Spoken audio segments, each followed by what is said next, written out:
वक्त मुश्किल है, मगर तुम्हें सब्र करना होगा। अल्लाह पे यकीन रख कर चलना होगा, इसकी मसलहतों का अदब करना होगा। तो बस मांगते रहो और फिर देखो, वो उन दुआओं को भी कबूल कर लेगा जिन्हें तुम नामुमकिन समझकर कब का भला चुके हो।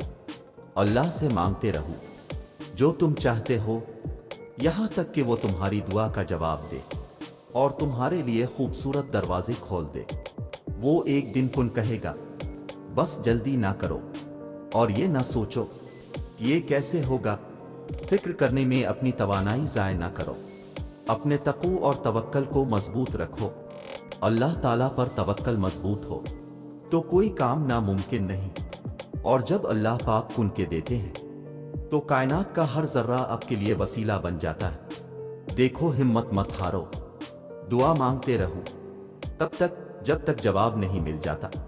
जब वो तुम्हें सब्र की इंतहा को ले आया है तो यकीन रखो कि आजमाइश अब खत्म होने वाली है और फिर हर इस चीज से नवाज दिया जाएगा जिसके लिए तुम रातों को उठ उठ कर झोली फैलाते थे। क्योंकि खुदा जब नवाजने पर आता है तो मांगने वाले की औकात नहीं, अपनी वसत के मुताबिक नवाजता है। वो खुदा जो कुरान पाक में हमसे कहता है, गम ना करो मैं तुम्हारे साथ हूं, शारक से भी ज्यादा करीब हूं, सब देख रहा हूं।